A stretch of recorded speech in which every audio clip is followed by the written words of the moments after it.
One of the downsides normally when it comes to doing YouTube in any semi-professional capacity is that as someone who orients their channel around reviewing games, it to a certain degree influences and affects my ability to enjoy games outside of said reviews. It's just honestly hard at times to shake that analytical and critical mentality. But I do have somewhat of a short list of go-to games for when I'm just looking to chill and have some fun either solo or with a friend. And one of those games over the last few weeks, well really a few months really, has been Remnant From The Ashes. Now, as those of you that are somewhat long-time viewers of this channel might know, I did do something of a first impressions type video on Remnant ages ago, probably about a year ago now, shortly after the game's release. And at the time, my takeaway was kind of mixed.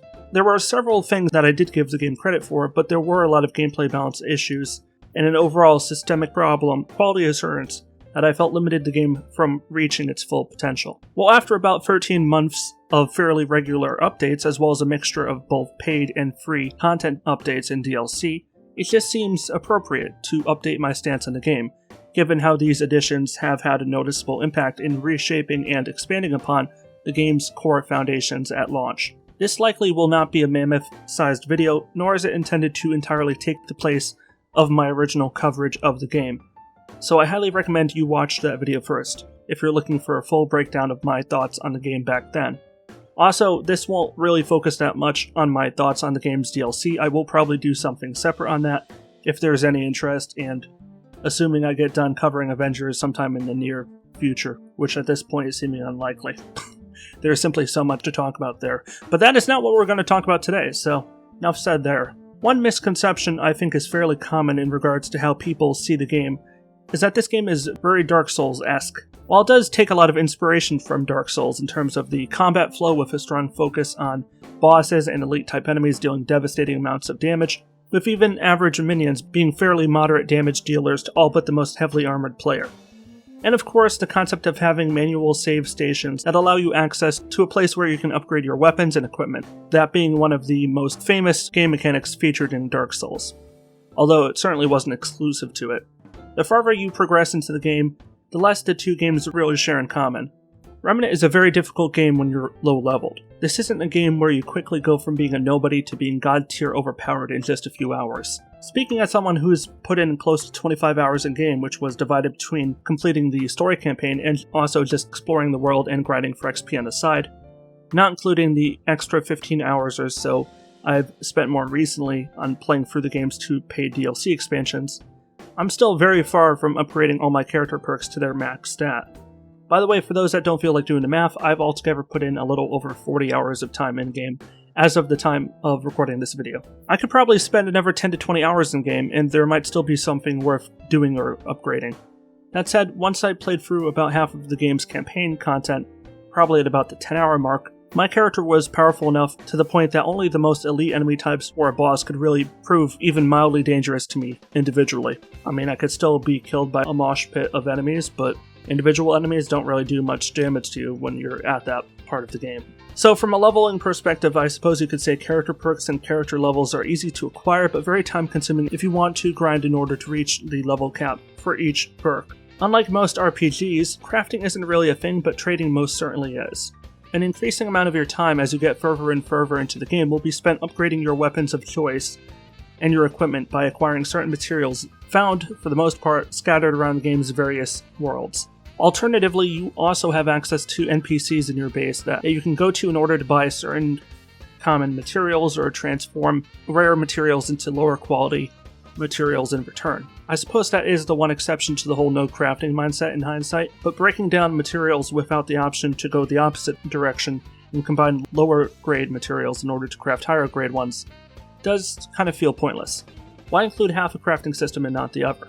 Now, maybe I'm an idiot and I'm 50 hours in and I still haven't figured out how to craft higher rarity metal, but to the best of my knowledge, it is not possible. Or if it is possible, it's explained so piss poor, then I'm not going to give them bonus points for doing so. You'll probably end up spending a few hours of your time in-game just being here in your base, upgrading stuff and buying supplies. Well, certain kinds of supplies at least.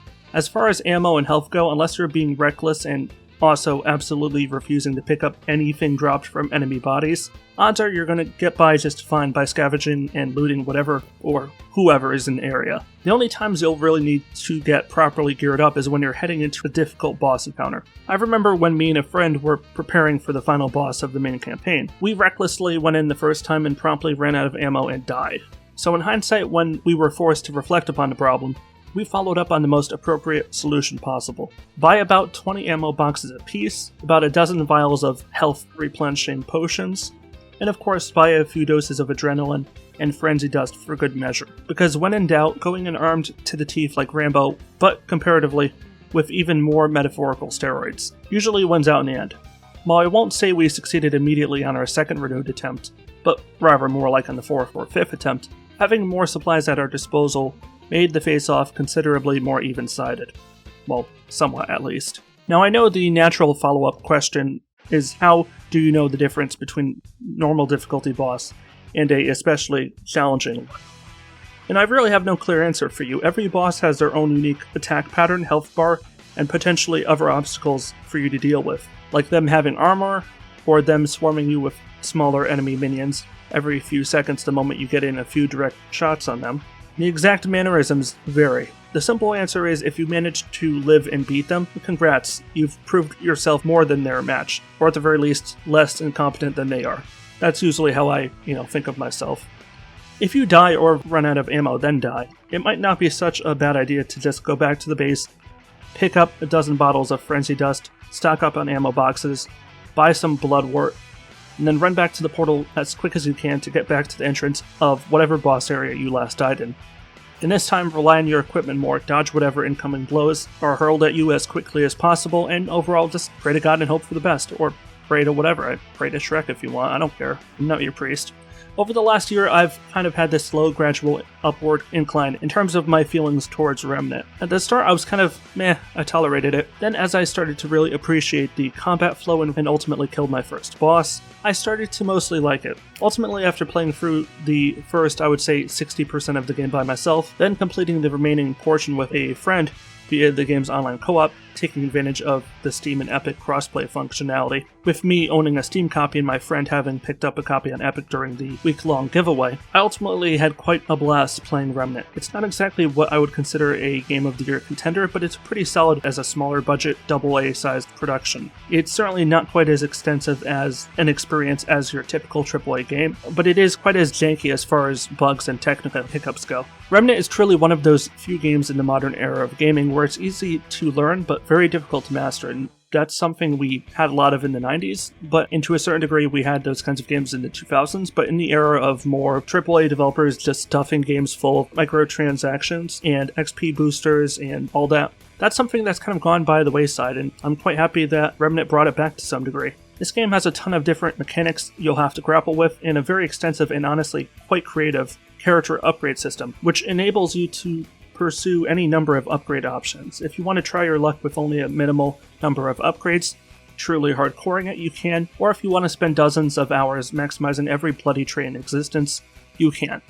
And best of all, those trait points don't reset if you decide to re-roll the campaign at any time. I just realized I don't think I really talked about campaign re-rolls, so let's jump into it.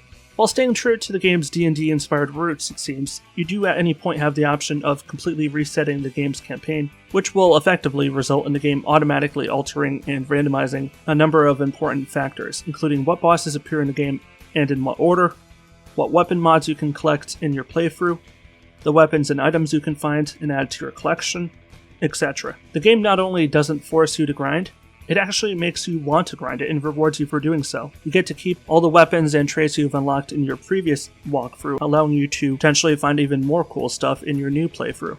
Upwards and onwards, right? The problem with grind in a lot of lazier games, oftentimes AAA games, is that AAA publishers especially just see grind as a simple and easy to implement way of forcing players to sink more hours into the game, and by extension dramatically and artificially bolstering said game's total length. It's a lot easier to have a 9-hour game and then add in 3 hours of unnecessary grind than it is to create a 12-hour game with no grind. Also a lot cheaper, so you have to wonder why developers and publishers in the AAA market are now leaning on it. What Remnant does is different.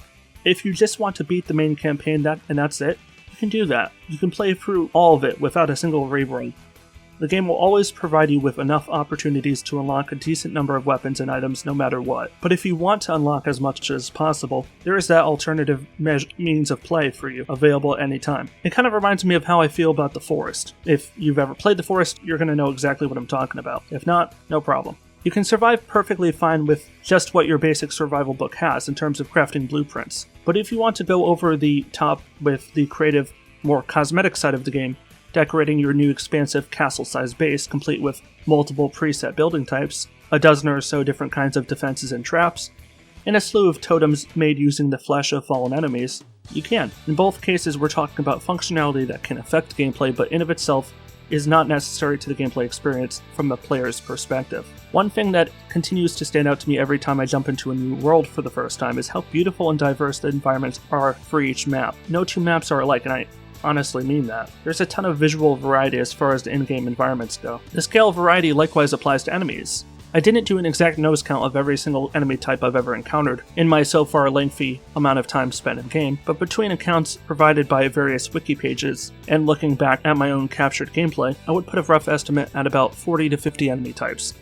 Granted, a fair number of the more basic enemy variants have similar behaviors, such as relatively fast movement speeds, so as to be able to close the distance and get to you before you one-hit kill them, and a similarly fast primary attack, as well as sometimes a secondary lunge or projectile attack. But elite enemies do often show up in quite a few varieties as well, in their own right, and many of them are quite capable of killing you themselves if you give them the opportunity, which obviously I recommend you wouldn't. While generally nowhere near as dangerous as the actual bosses, I would recommend against meddling with them where possible. You can tell the difference between an elite enemy and a normal one because when you alert a elite enemy, either by walking too close or firing your gun or really doing anything else that might draw their attention, you'll hear this instrumental gong noise in the background.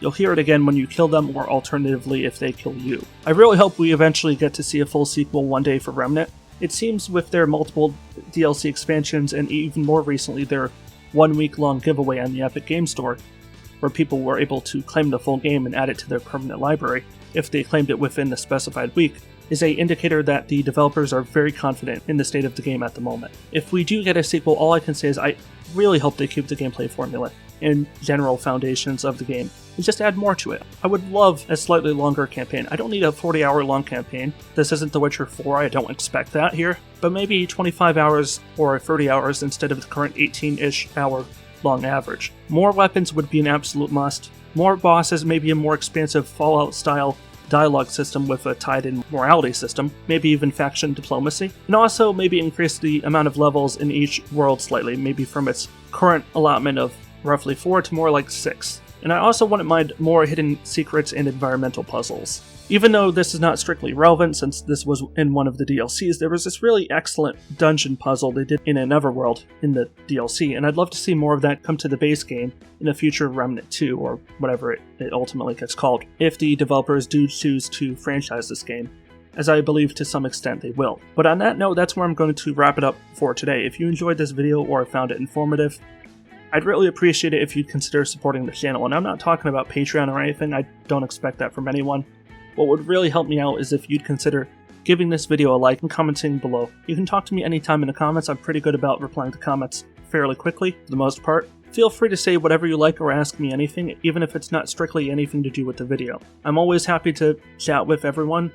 It makes the whole process of creating videos a lot more entertaining and a lot more worthwhile to me, to see that people are engaging with what I'm doing. Also, if you want to stay notified when I upload new videos, please consider subscribing and clicking the bell to opt into getting notifications. I only upload about once a week at the moment, so don't worry about me clogging up your notifications feed unnecessarily. That's not my style. I'm currently hoping to hit 1,000 subscribers by the end of the year. Really would love to hit that goal by the end of November ideally, so if you'd like to support this channel and help me hit that goal, I would really appreciate it, that'd be awesome. I know a fair amount of you that watch my videos aren't subscribed, so I hope you consider joining my little community today. I promise I don't bite. For those of you that have subscribed and are watching this now, all I can do is tip my non-existent hat in your general direction and say thank you for taking that time out of your day to support me and my content. It does not go unnoticed, and it makes all the difference. Well, enough self-promotion. I wish you all a fantastic rest of your week. This is WarriorDan signing out. Stay awesome, everybody. Stay safe, and peace out.